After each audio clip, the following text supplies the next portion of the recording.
Everybody's cell phones off? Good.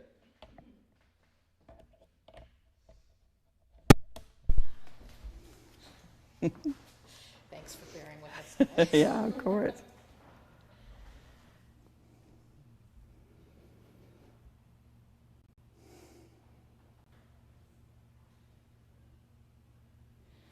Hello and welcome to Art Talks in the Bainbridge Arts and Crafts Gallery. My name is Deborah Rosinski. I'm Executive Director here, and it's my pleasure to present two artists today. We're starting with Roberta Wagner, who has a piece in our current show, Fresh Talent, and she brought lots of materials to share her process and inspirations and approaches, and we're very happy to have you. Thank you. Thank you, Deborah. And thanks to the gallery, and thanks for having me. This is a beautiful show that's up, and I enjoyed looking at it myself because there's so many different mediums that were used by the artists. So please interrupt me if you have any questions. I'd love to be interrupted instead of just talking, so interrupt me if you have a question. But I thought what I would talk about is I was interviewed by an Australian fiber arts group a while ago, and the interviewer asked just a great question. She said, "What is it that inspires you? Is it ideas or is it materials?" And I just blurted out, "It's materials." And then I started thinking about it more, and I thought, well, you know, I wonder if that's really true, because ideas are really important to me too. So I thought I'd talk about some of the ideas that do inspire me. And one of them is this idea of big vistas, the horizon that you can look out and, you know, just see for long, long distances. I'm a little nervous. It feels kind of odd, so bear with me. But anyway, so I'm from Minnesota originally. I've lived in Gig Harbor for 20 years, but both of my parents were connected to the Dakotas. And I remember driving with my dad through the Dakotas, and he would point at some stand of trees that's 60 miles off and just be delighted that he knew it was that far away. And I think that's part of what gave me that love of the horizon line. So big views. And then conversely, I love really close-ups. So, you know, if you look at the bark of a tree, it's almost like looking at an abstract piece of art. Or, you know, when I walk along the shores of Puget Sound and see a seawall there that has moss and rust, and you can take little fragments of it, and it's like a piece of abstract art. So I love those big views, and I love the close-ups. And I don't almost never work in between in the literal. So I never have people in my work. I never have houses. I never have anything that's concrete. I guess once in a while you can see a garden leaf or something, but that's about it. So I brought this book because this is where one of the times that I first started loving the close-up. It's a book I found in New York a long time ago in a used bookstore. And this photographer took pictures under high magnification of gemstones. And each one after another, is just beautiful. So I'm happy to pass this around if you'd like to look at it. And, you know, kind of that far out and that close up. So the same thing is true of the Hubble telescope photographs. You know, it's that same thing. And I guess what I love about those two, the far off and the close up, is that it's like an unseen world that is there around us all the time. And that's really a big part of what inspires my art. So that's quite abstract in many ways. And I really do love abstract art. Most of the time, my work has a reference to the land or the landscape or something like that. So there's a reference to something. But, you know, I think the first time I really fell in love with abstract art was a retrospective of Helen Frankenthaler's in New York. And, you know, you can walk around and her color is so beautiful. You don't need to think about what does it mean. It was just like I entered those paintings and became the color for a while. So to me, the abstract and lots of color is, you know, just something that will always inspire me as an idea. And then I also love the idea of layers. You know, it's like that unseen kind of magical world between microscopes and the Hubble telescope. There's a whole unseen world. I mean, there's so much of me you don't see. There's so much of you I don't see. There's so much of what happened on this ground before. I mean, think of 10,000 years ago in this spot that we're standing in. So when I lived in Virginia for a while, we lived on a property that had seen Civil War battles.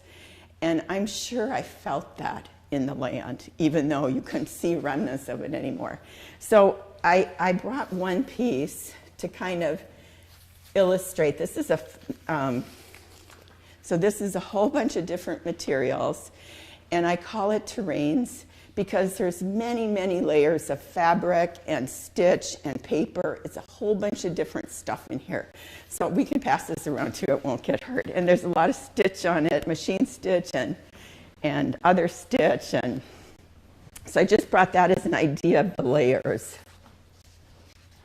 And then movement of any kind. I was recently in Minnesota and visited one of the native prairies in Minnesota, and the grasses were swaying, and just the movement of the grasses on the prairie was so beautiful.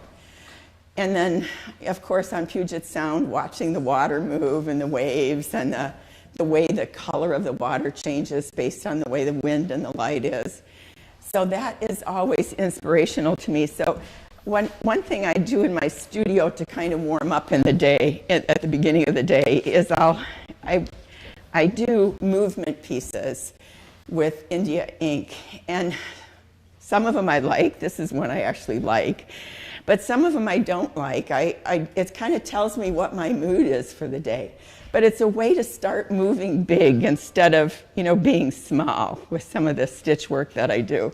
So here's one I don't like, kind of confused, and some days I like that. And, you know, here's some others that I like. So I often wonder if there won't be a time when I start integrating these big movement pieces more into my work than I'm showing. Probably, because I do love it. And then the kind of the opposite of that, or a different feeling, is the very meditative quality of stitching.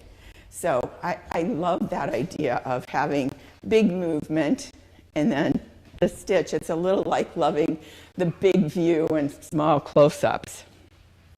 And then because I think of growing up around the Minnesota cornfields, fields often come up in my work. So in this piece, there's little remnants of the idea of fields.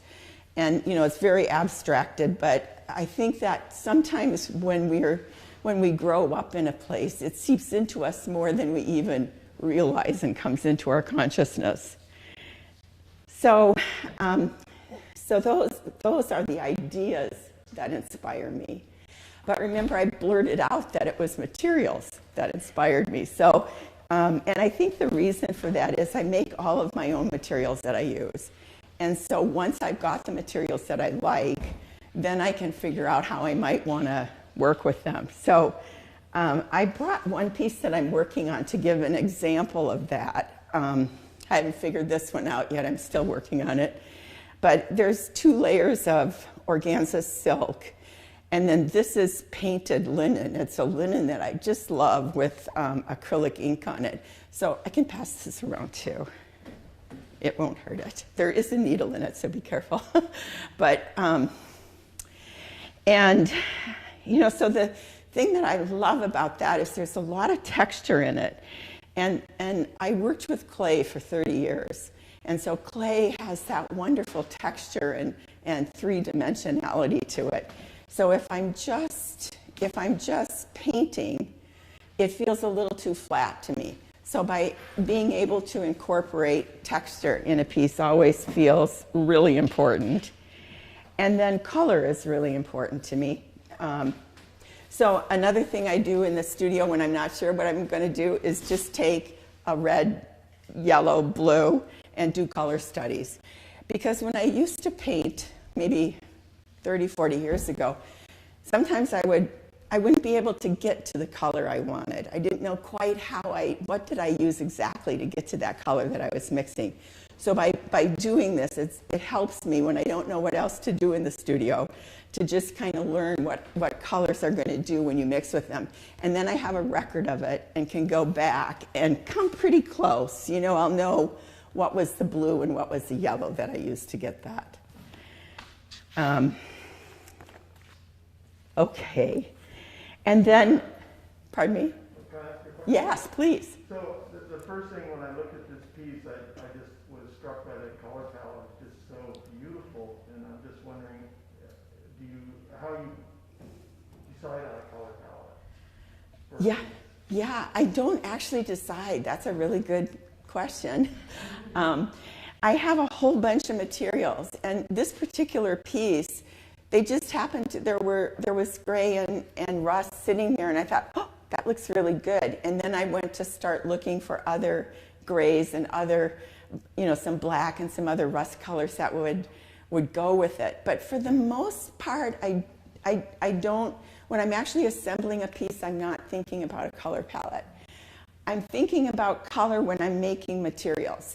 So that really comes, let me show you a couple of the papers and things that I use. So I love washi paper. It's a Japanese paper with long fibers in it, and it's really tough, and it takes ink beautifully. There's a whole bunch of different kinds of washi paper, and I've tried a whole bunch of them.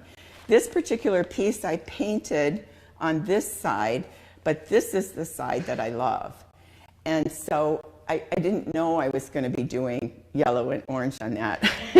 Just came out that way. But then I also do a lot of botanical dyeing. And I do it for two reasons. Here's a piece of art paper that looked like this originally. And I layer leaves and other things and put a bunch of weeds in a dye pot and cook it for a while. And it makes it soft, and it frays the edge, and you also might get a little bit of a leaf there. And it, to me, is so much richer than a piece like this, which, you know, kind of goes to that Japanese concept of wabi-sabi and not wanting it to be too perfect, wanting things to be a little torn with torn edges and things that aren't perfect. That's a good question, though. Yes? Could you spell that Japanese concept for me? You said wasabi or? Wabi-sabi. It's W-A-B-I-S-A-B-I. There's a lot being written on it now because it really has to do with the idea that all of the life cycle is wonderful from the birth to death. And so things that look old and are dying are beautiful or can be beautiful too. It's part of it. So, and so then I also talked a little bit about inks. Thanks for that question. I also talked a little bit about inks because I really love inks, and not only the India ink, but the Birmingham Ink Company makes some beautiful organic inks. And I've started making my own inks. So this year I made some Queen Anne's lace and some Madrona ink. And the Queen Anne's lace was a beautiful yellow. I think I have a piece of some of that in here. And the Madrona was kind of a rust brown. So you cook it a lot longer, and then you strain it, and it makes a beautiful ink. And there's lots more that I want to try. And kind of along that line, I do a fair amount of botanical dyes. Now this is organza silk, and you can see the leaf pattern. I think that was a hydrangea leaf. But I don't actually, like I said, oh yes, Deborah. Sorry, I just had a question. It's interesting that you're making your own inks, and I'm wondering how that process differs from maybe making dyes, because I've heard a lot of people making natural dyes out of plants, but not ink. You have to cook them longer. You cook them longer, so because you want to boil it down so it's more concentrated. It's a related process, although with making inks, you can use different materials than just plant material. Like you can take drywall, the inside of drywall, and work with that to make a white ink. And white inks are kind of hard to find. So there are people that are writing about how to make inks now, and it's an interesting process if you like to do botanical dyeing anyway, which is getting popular. So this was botanically dyed, and with a hydrangea leaf, and I think I dipped the hydrangea in a little bit of iron and then cooked it in a pot that I like to take a lot of weeds from my garden and cook them down and see what color they're going to be. So I'm getting better at telling what color the weeds will turn out. But that's probably what I did with this. I don't use this as a leaf, but because like I said, I don't usually like things too literal. But you can see that you can layer the organza silk on top of the paper. So that terrains piece that you mentioned has lots of layers in there. And to me, even though we don't see the actual material, we feel it when we're looking at a piece. So, and as part of the botanical dye process, this is just kitchen parchment paper, but I will often put it in the dye bath because I love the feel of it. And in fact, I did a series of pieces on the tidelands of Puget Sound where this layering, you can kind of see where, especially if you mix it with some of these papers, where's that one? Like this edge of the paper, it starts to feel a little like a tideland receding. So there's some of those papers. Then I have a lot of rice papers. I was talking to, we were talking about how hard it is to organize a studio. So I have bins these are my blues and greens. So, and there's bins for browns and blacks. And I mean, you end up with really a lot of stuff. And so when you were asking what color palette I use, all of the pieces are made. And then I'll kind of say, so if I want to start working on a new series, I'll pull out all of the materials that I think I might use, and my studio becomes a complete mess. And but juxtapositions can be seen that way, and it might be a color palette that if I had been trying to rationally come up with it, I wouldn't have been able to do it. So these are some rice papers, and this particular rice paper here is one that I bought years ago. And I could only get 3 sheets of it at the time, and I guard it with my life now because it feels like fields, and so it's a good paper for me to use. There's some of it in that terrains piece, and then I do a lot with textured fabrics. So this is one of those pieces of linen that I've painted with acrylic. I think a really watered down acrylic. And again, I like the pieces that I can layer so that they'll start layering. And there's linen and cotton and more silk and more organza silk, and so lots of different materials. Would you like to see some of them? Should I pass them around or not? Okay. I don't know. Here, we'll just share a few.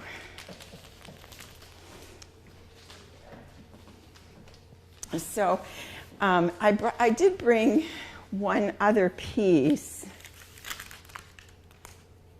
that I'm working on right now to kind of give you an idea of that. So this is that washi paper that I just love.